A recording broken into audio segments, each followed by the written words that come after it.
राज्यामध्ये महानगरपालिकांच्या निवडणुका झाल्यानंतर बहुमताने निवडून आलेल्या पक्षांनी महापालिकेमध्ये आपली सत्ता स्थापन केली। यानंतर चर्चा सुरू झाली ती म्हणजे स्वीकृत नगरसेवकांची।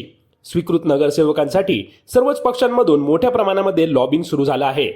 जास्तीत जास्त स्वीकृत नगरसेवक आपल्या पक्षामधून नगरपालिकेमध्ये कसे बसवता येतील हे सर्वच पक्षांकडून बघितलं जात आहे। मात्र यामध्ये एक सामान्य प्रश्न उभा राहतो, तो म्हणजे स्वीकृत नगरसेवक म्हणजे काय? स्वीकृत नगरसेवक ही नेमकी भानगड काय, हेच आपण आज या व्हिडिओमध्ये बघणार आहोत। महापालिकेमधील स्वीकृत नगरसेवक हे नगरसेवक निवडून येत नाहीत तरीही ते सत्तेमध्ये बसतात।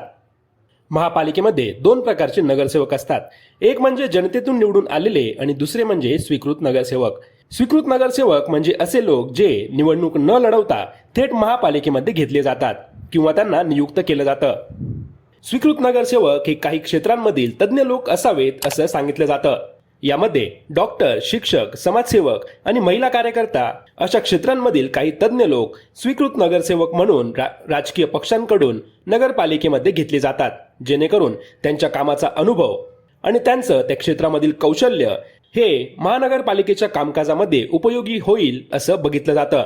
मात्र प्रत्यक्षामध्ये असं होताना दिसत नाही।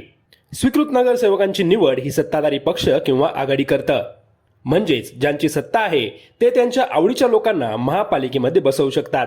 स्वीकृत नगरसेवकांना देखील जनतेतून निवडून आलेल्या नगरसेवकांप्रमाणेच अधिकार असतात, मात्र त्यांना एक महत्त्वाचा अधिकार म्हणजेच मतदानाचा अधिकार नसतो आणि ते महापौर बनू शकत नाहीत। त्यांना सभेमध्ये बोलण्याचा हक्क असतो, चर्चा करण्याचा देखील अधिकार असतो।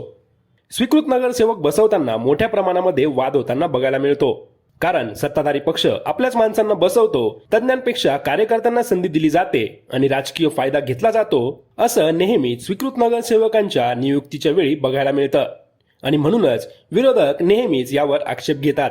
स्वीकृत नगरसेवकांची संख्या ही महापालिकेच्या एकूण सदस्य संख्येच्या सुमारे 10% इतकी असते। म्हणजेच लोकशाहीमधील स्वीकृत नगरसेवक ही कल्पना चांगली असली तरीही त्याचा वापर कसा केला जातो यावरच सर्व काही अवलंबून असतं। तुमच्या मते स्वीकृत नगरसेवक ही योग्य पद्धत आहे का, की ही फक्त राजकारणाची खेळी आहे, हे कमेंट करून नक्की सांगा।